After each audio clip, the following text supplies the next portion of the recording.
Welcome to Let Us Talk, a space for shy creators, slow starters, and quiet thinkers. ക്യാമറയിൽ നോക്കി സംസാരിക്കാൻ പേടിയുള്ള ആൾക്കാരാണോ? ഞാനും തുടക്കത്തിലൊക്കെ അങ്ങനെ ആയിരുന്നു. അതായത് ക്യാമറയിൽ നോക്കി എന്തെങ്കിലും കാര്യം പറയാനൊക്കെ നല്ല പേടിയായിരുന്നു. അതെല്ലാവർക്കും ഉണ്ടാവും.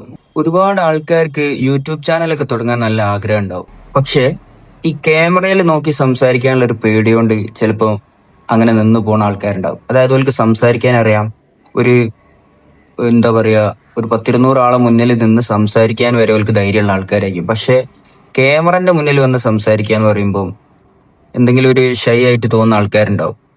അപ്പോൾ ഓല് നമ്മളെന്താ മനസ്സിലാക്കേണ്ടത് വെച്ചാൽ, നമ്മളൊരു ഫസ്റ്റ് വീഡിയോസ് ഒന്നും അങ്ങനെ ആരും കാണുന്നില്ല. ചുരുങ്ങിയ വ്യൂസ് മാത്രമേ ഉണ്ടാവും. അത് നമ്മൾ പബ്ലിക് ആയിട്ട് ഇട്ടിട്ടില്ല എങ്കിൽ അതിലും കുറവായിരിക്കും.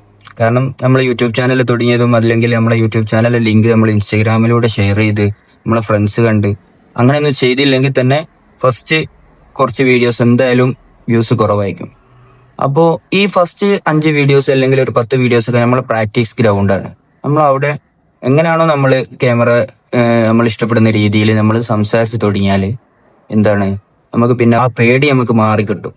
ഈ ക്യാമറയിൽ നോക്കി സംസാരിക്കുക എന്നുള്ള പേടി. ഞാനൊക്കെ ഈ ക്യാമറയിൽ നോക്കി സംസാരിക്കാൻ തുടങ്ങിയെന്ന് വെച്ചാൽ, ഫസ്റ്റ് നമ്മൾ ക്യാമറ ഓൺ ആക്കുക, എന്നിട്ട് നമ്മളൊരു ഫ്രണ്ടിനോട് സംസാരിക്കുന്ന പോലെ നമ്മൾ സംസാരിക്കുക.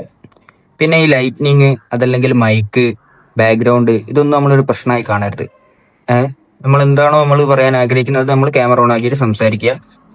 വീഡിയോ റെക്കോർഡ് ചെയ്തിട്ട് കറക്റ്റ് അതിൽ നോക്കിയിട്ട് സംസാരിക്കുക. ഫ്രണ്ട് ക്യാമറ ഓൺ ആക്കിയിട്ട് സംസാരിക്കുക. അതാകുമ്പോൾ നമുക്ക് നമ്മളതിൽ കാണാൻ പറ്റും. അപ്പോൾ നമുക്ക് എന്താണ്, ഒന്നുകൂടി ഒന്ന് ധൈര്യം വരും. നമ്മളെ മുഖത്ത് എന്തെങ്കിലും മാറ്റങ്ങൾ വരുന്നുണ്ടോ അല്ലെങ്കിൽ നമ്മൾ വേറെ ഇങ്ങോട്ടോ നോക്കി പോകുന്നുണ്ടോ എന്നുള്ളതൊക്കെ നമുക്ക് മനസ്സിലാവും. അതൊക്കെ നമ്മൾ നോക്കിയിട്ട് എന്ത് ചെയ്യുക, വീഡിയോ റെക്കോർഡ് ചെയ്യുക. പ്രൗഡ്ലി ആ വീഡിയോ നമ്മൾ യൂട്യൂബിലോ അല്ലെങ്കിൽ നമ്മൾ എവിടെയാണോ ഇടാൻ ആഗ്രഹിക്കുന്നത് അവിടെ അപ്ലോഡ് ചെയ്യുകയും ചെയ്യുക. ഇനിയിപ്പം പബ്ലിക്കായിട്ട് വീഡിയോ ഇടാൻ കുറച്ച് പേടിയുള്ള ആൾക്കാരാണെന്നുണ്ടെങ്കിൽ അവർക്ക് ഏറ്റവും ബെസ്റ്റ് യൂട്യൂബ് തന്നെയാണ്. കാരണം യൂട്യൂബിൽ അങ്ങനെ നമ്മൾ ഒരു പബ്ലിസിറ്റി കൊടുത്താലേ അതിൽ ആൾക്കാർ വ്യൂസ് കൂടും. അപ്പോൾ എന്ത് ചെയ്യുക, നമ്മൾ വീഡിയോ എടുത്ത് യൂട്യൂബിലിട്ട് ഇങ്ങനെ ചെയ്തുകൊണ്ട് നിന്നാൽ നമുക്ക് എന്ത് കിട്ടും എന്ന് പറഞ്ഞാൽ നമുക്കൊരു ധൈര്യം കിട്ടും. ക്യാമറയുടെ മുന്നിൽ നിന്ന് സംസാരിക്കാനുള്ള ധൈര്യം, നമ്മളെ സംസാര രീതിയൊക്കെ റെഡിയായി വരും. അപ്പോൾ അതിനെക്കുറിച്ചൊന്നും പേടിക്കാതെ നമ്മൾ എന്ത് ചെയ്യുക, കണ്ടന്റ് ക്രിയേറ്റ് ചെയ്തുകൊണ്ടേ ഇരിക്കുക. നമുക്ക് എന്താണോ പറയാൻ ആഗ്രഹിക്കുന്നത് നമ്മൾ ക്യാമറ ഓൺ ആക്കിയിട്ട് അതിൽ നോക്കിയിട്ട് പറയാം. ഈ ക്യാമറയിൽ നോക്കിയിട്ട് സംസാരിക്കാനുള്ള പേടി അതെല്ലാവർക്കും ഉണ്ടാവും. പക്ഷേ നമുക്ക് പേടിയുള്ള ഒരു സംഗതി, നമ്മൾ അതിനെ ഫേസ് ചെയ്യുമ്പോൾ അത് മാറിക്കിട്ടും. അത് 100% ഉറപ്പാണ്. കാരണം നമ്മൾ എന്തെങ്കിലും ഒരു സംഗതി ചെയ്യാന്ന് വിചാരിച്ചിട്ട് അല്ലെങ്കിൽ അതിൽ എന്തെങ്കിലും ഒരു എന്താ പറയാ, ഒരു സ്പോട്ടിൽ നമുക്ക് ഒരു ഭയമുള്ളത് കൊണ്ട് നമ്മളത് ചെയ്യാതിരിക്കുകയായിരിക്കും. പക്ഷേ ആ സംഗതി നമ്മൾ ചെയ്ത് കഴിഞ്ഞാൽ പിന്നെ നമ്മൾ ഫ്രീ ആയി, നമുക്ക് അതിനെക്കുറിച്ച് പിന്നെ ഒരു പേടി ഉണ്ടാവില്ല. അപ്പൊ എന്ത് ചെയ്യുക, ധൈര്യമായിട്ട് ക്യാമറ ഓൺ ആക്കിയിട്ട് സംസാരിക്കാൻ തുടങ്ങുക. ജസ്റ്റ് നമ്മളൊരു ഫ്രണ്ടിനോട് സംസാരിക്കുന്ന പോലെ സംസാരിച്ച് തുടങ്ങിയാൽ ഇത് നമുക്ക് വളരെയധികം ഉപകാരപ്പെടും.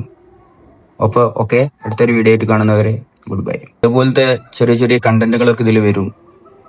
അതായത് ഞാൻ എങ്ങനെയൊക്കെയാണോ ഇത് ഈ ഒരു കണ്ടന്റ് ക്രിയേഷൻ തുടങ്ങിയത് അല്ലെങ്കിൽ വീഡിയോ ക്രിയേഷൻ തുടങ്ങിയത്, അങ്ങനത്തെ കുറച്ച് കാര്യങ്ങൾ എനിക്ക് നിങ്ങളായിട്ട് ഷെയർ ചെയ്യാൻ കഴിയും. അപ്പോൾ സബ്സ്ക്രൈബ് ചെയ്യുക, ബെല്ലൈക്കൺ അമർത്തുക.